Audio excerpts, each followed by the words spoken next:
Shut up and sit down.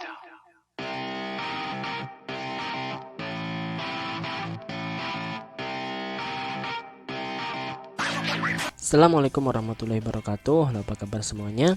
Kembali lagi bersama saya Hadiah Nur, dan kali ini kita akan lanjutkan pembahasan kita mengenai pembahasan soal-soal ujian akhir sekolah. Dan pada part 3 kali ini kita akan lanjutkan mengenai soal-soal yang berkaitan dengan materi-materi kelas 9 semester 1. Baik, langsung saja yang pertama, itu kelanjutannya adalah pada nomor 23, materi mengenai bentuk akar ya. Akar 8 dikurangi akar 27 sama dengan, nah pilihannya ada 4, kemudian cara menjawabnya, akar 8 ini kita akan ubah menjadi bentuk perkalian. Bentuk perkalian dua buah bilangan yang salah satu angkanya bisa kita keluarkan dari akar atau bisa kita akarkan. Jadi 8 ini kan kalau kita bikin perkalian itu menjadi 4 kali 2. Kenapa 4 kali 2? Karena 4-nya bisa kita akarkan, yaitu akar 4 nanti menjadi 2 ya. Nah, begitu juga dengan 27. 27 ini itu adalah akar dari berapa kali berapa. 27 kalau kita bikin itu perkalian dari 9 dengan 3.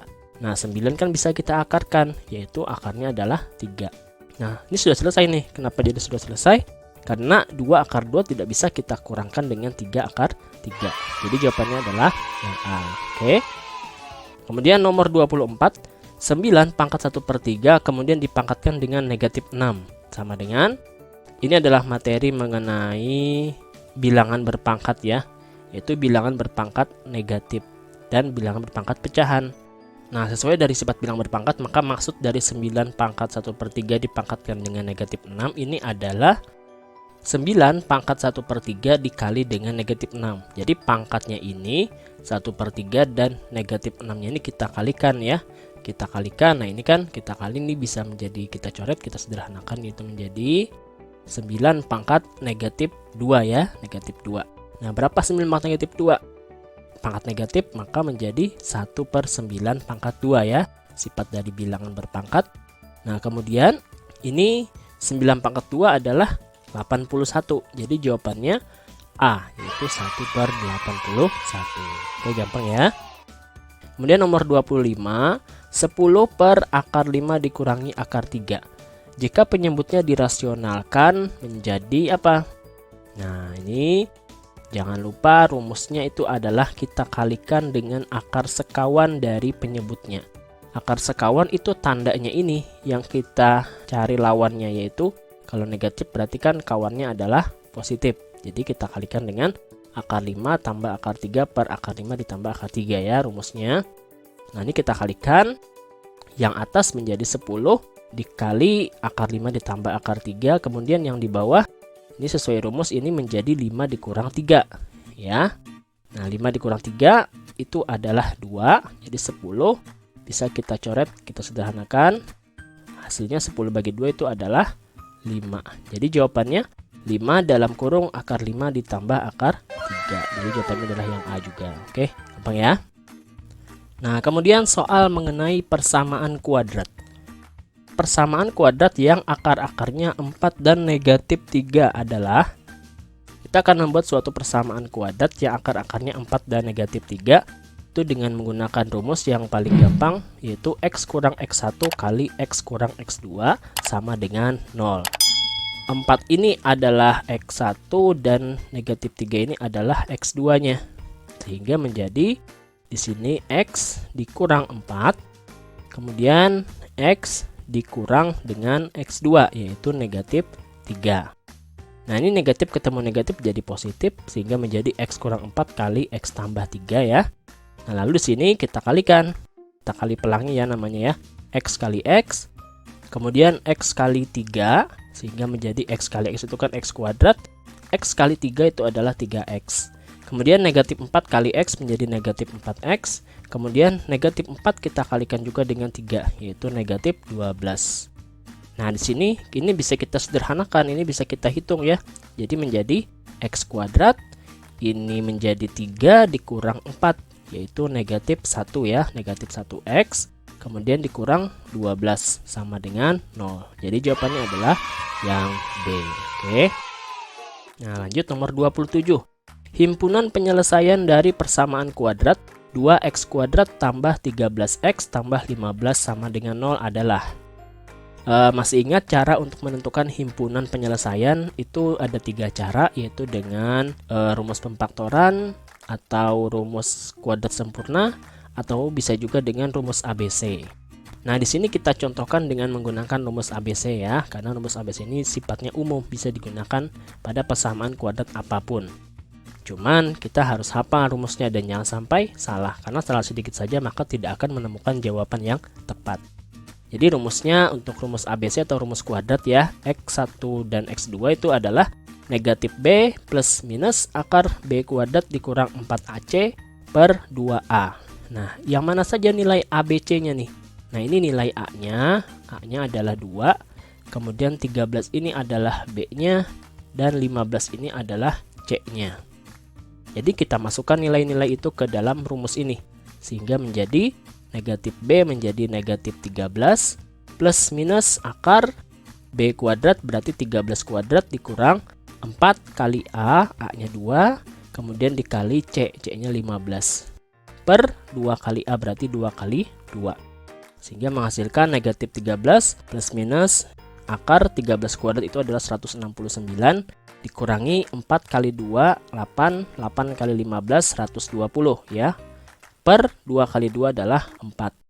Nah, di sini kemudian kita hitung lagi negatif 13 plus minus. Nah, ini kita kurangkan hasilnya adalah 49 ya. Dibagi 4. Nah, kemudian berarti ini akan menjadi negatif 13 plus minus akar 49 ini kan adalah 7 ya kan? Berarti plus minus 7 per 4. Nah, di sini baru kita bisa pisahkan. Jadi X1-nya sesuai tanda yang ini ya. Nah, ini tanda ini maksudnya. Berarti negatif 13, kita ambil yang positif dulu. Negatif 13 tambah 7 per 4. Yaitu menjadi negatif 6 per 4. Bisa kita sama-sama bagi 2 di sini. Menjadi negatif 3 per 2. Yang satunya kita ambil tanda yang di bawah sini, yaitu tanda minus. Karena ini kan plus minus ya. Jadi yang pertama tadi kita ambil yang plus. Yang kedua kita ambil yang minusnya. Jadi negatif 13 dikurang 7. Yaitu hasilnya negatif 20 dibagi 4. Hasilnya adalah negatif 5. Jadi jawabannya mana? Negatif 5 dan negatif 3 per 2. Jadi jawabannya adalah yang A. Oke. Nah, lanjut nomor 28. Jika akar-akar persamaan X kuadrat dikurangi 3X dikurangi 10 sama dengan 0 adalah X1 dan X2. Maka nilai dari X1 ditambah X2 adalah, nah masih ingat rumusnya, untuk nilai dari X1 ditambah X2 itu rumusnya adalah negatif B per A. Kalau X1 kali X2 itu rumusnya C per A ya, jangan tertukar. Ini X1 tambah X2 itu adalah negatif B per A. Kemudian langsung saja kita masukkan nilainya, nilai A-nya berapa, nilai B-nya berapa. Nah, di sini nilai A-nya yaitu koefisien dari X kuadrat yaitu 1.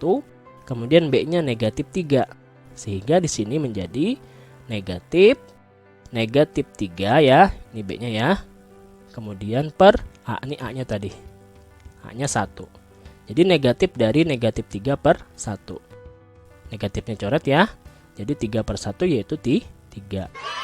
Nah, gampang sekali. Jadi jawabannya adalah yang A. Oke. Jika ada pertanyaan silakan langsung saja tuliskan di kolom komentar ya.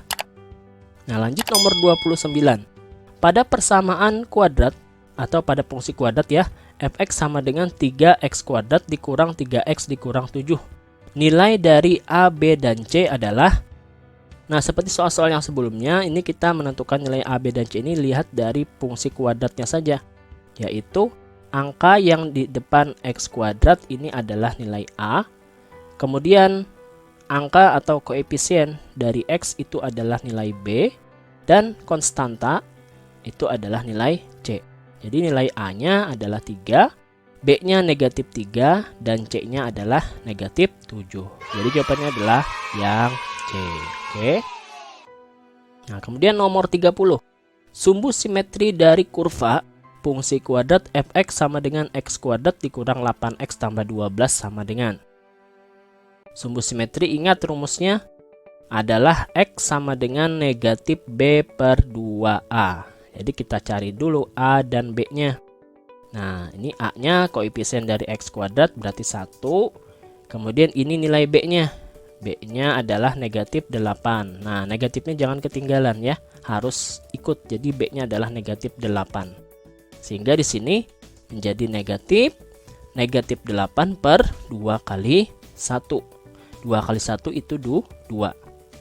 Negatif 8 dibagi 2 adalah negatif 4. Berarti negatif ketemu negatif, yaitu hasilnya adalah positif 4. Jadi jawabannya adalah yang B. Oke. Nah, kemudian soal nomor 31, soal mengenai transformasi geometri. Bayangan segitiga ABC dengan titik A 3,5, B 6,1 dan C 7,5 oleh refleksi terhadap sumbu Y adalah. Nah, kalau kita bikin tabelnya, masih ingat ya, tabel dari refleksi itu seperti ini. Kita lihat tabel refleksi terhadap sumbu Y, berarti yang ini. Nah, ini koordinat semula X, Y, maka hasil refleksinya akan menjadi negatif X, Y.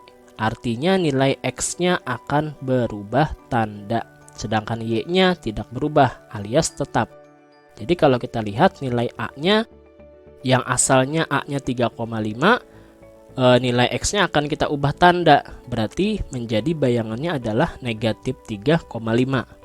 Kemudian yang B yang asalnya 6,1, maka nilai ininya menjadi negatif 6 ya, negatif 6,1. Dan kalau yang C-nya 7,5, maka menjadi negatif 7,5. Nah, jadi yang mana pilihan yang benar? Pilihan yang benar adalah yang D. Oke ya. Nah, lanjut. Soal nomor 32. Titik P aksen 6,8 adalah hasil dilatasi dari titik P 2,8 per 3 dengan pusat O 0,0 dan faktor skala K. Nilai dari faktor skalanya adalah, nah ini soal mengenai dilatasi, kita disuruh mencari faktor skala atau yang biasa disimbolkan dengan K. Nah, rumusnya itu adalah koordinat bayangan dibagi dengan koordinat semula. Kalau kita pakai yang X berarti X dari P aksen, ya, X dari bayangan dibagi dengan X titik semula. Nah, di sini titik bayangannya adalah 6,8. Berarti X P aksennya itu adalah yang 6-nya ini nilai X-nya. Sedangkan koordinat semula adalah 2,8 per 3. Berarti nilai X-nya itu adalah 2. Sehingga K sama dengan 6 dibagi 2 ya, yaitu hasilnya adalah 3. Nah, gampang sekali kan? Kalau mau mengambil yang Y boleh, berarti YP aksen per YP. Nah, ini YP aksennya 8, kemudian di sini 8 per 3, sehingga menjadi 8 dibagi 8 per 3. Kalau kita tuliskan kan, kalau kita balik menjadi 8 dikali 3 per 8. Nah, ini kita coret kan. Jadi hasilnya adalah 3 ya. Sama kan? Boleh menggunakan X, boleh menggunakan Y. Nah, demikianlah penjelasan mengenai soal-soal kelas 9 semester 1 yang keluar pada ujian sekolah kelas 9. Semoga bermanfaat dan sampai jumpa pada part keempat berikutnya. Terima kasih telah menonton sampai selesai. Jika ada pertanyaan, tuliskan di kolom komentar. Jangan lupa like, comment, share, dan subscribe. Serta nyalakan loncengnya. Assalamualaikum warahmatullahi wabarakatuh.